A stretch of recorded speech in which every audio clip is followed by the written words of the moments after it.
A la hora de vuestra excelencia, señor presidente, novedades en la guardia de la orden.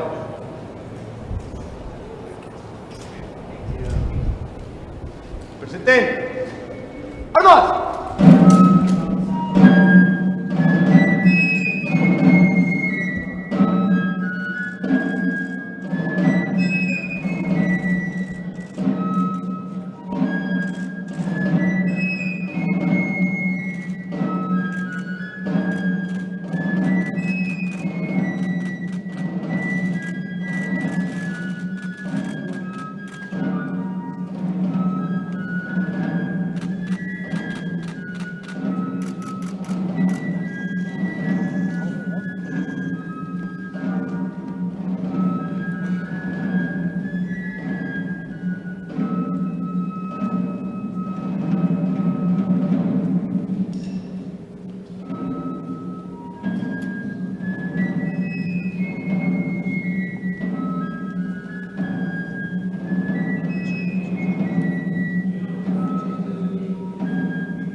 Welcome.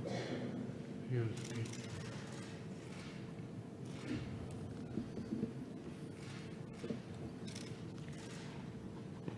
Mr. President, welcome.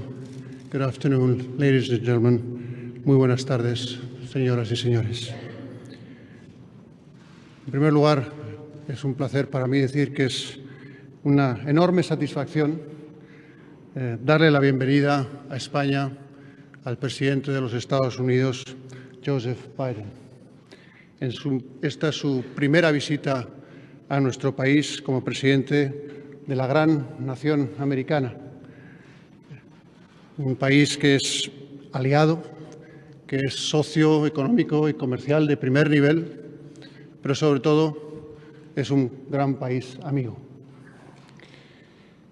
Mr. President, as I said earlier on when I welcomed you at the Torrejon Air Force Base, it is truly a pleasure to welcome you to Spain, to our nation's capital, Madrid. We've had the opportunity actually to meet on previous occasions in our previous capacities as well. And I always treasure those opportunities in my memory, and we've had chances to talk about things in the past, and I really look forward to do that on this occasion as well. The Kingdom of Spain and the United States of America share profound historical and cultural ties. We all know that inside out. And we're very proud of them. But more importantly, we share common values and principles that are today the foundation of a rich and wide-ranging relationship and a sincere friendship which we highly value and which we want to continue strengthening every day. President Biden and the delegation with Secretary Blinken ahead of it, to which we also extend a warm welcome, are visiting us to attend a very important NATO summit here in Madrid. This is, without a doubt, an especially relevant summit, one in which the allied countries must continue to show unity and determination to defend our freedom and our democratic values. Mr. President, Queen Letizia and I, our government, the Spanish people, are all delighted to have you here with us, together with your delegation and together with your wife, First Lady, Dr. Jill Biden. And we wish you a very happy, albeit short stay in Madrid. Thank you very much. Thank you very much. Well, thank you, Your Majesty. There's an old expression in a little town in Delaware called Claymont, Delaware, a little steel town. And they say, we're like poor relatives. We show up when we're invited and we stay longer than we should. So be careful, we may not go back. This is my second opportunity to be in this magnificent facility. And the Royal Palace is just incredible. And notwithstanding the majesty of this palace, we do share the same values.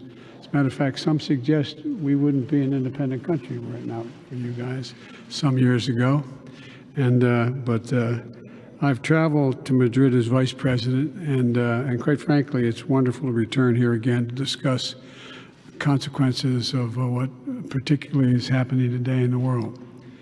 We're at a moment of historical and inflection point in American and world history. Things are changing. They're changing drastically, not only in terms of the politics of the world, but everything from pandemic diseases to dealing with everything from climate change. And so I want to thank you for hosting this NATO meeting because it's been almost 40 years. 40 years now you've all been members of NATO, and we're all better off for it, all of us. And today NATO is united, and as united and galvanized as I believe it's ever been. And we are ready to face the threats of Russian aggression because, quite frankly, there's no choice. It's been the most significant abuse of power since World War II and an invasion of that many people into another country in Europe. Some people thought that was not likely to happen again, but it did. But we responded. We responded in unison. And when we agreed we were going to respond, we acknowledged there was going to be some cost to our people. They were going to, our imposition of sanctions on Russia. But our people have stood together. They've stood up and they've stood strong. And, as I told President Sanchez, who I met with a moment ago, that I want to thank you, Your Highness, for the support of the Spanish people. And not only as it relates to what is going on in Europe, but what's happening in North Africa, as well as Latin America. The help and support and the input has been extremely valuable. I tell people that the idea, we've had great migration flows into the United States over the years. We're a nation of immigrants.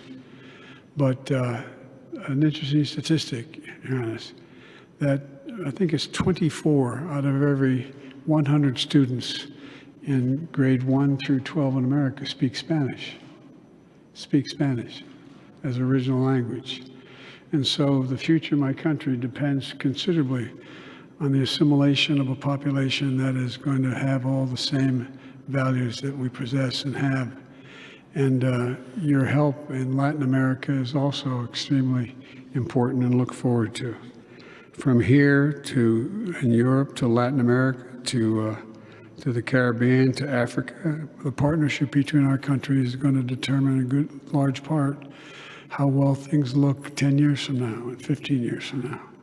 So we have to stay together. The unity is important, and I think we're off to a very, very good start, demonstrating the power of democracies in the second quarter of the 21st century, because there is a contest between autocracies and democracies, and we have to succeed. And I'm confident we will with your help. Thank you. All right.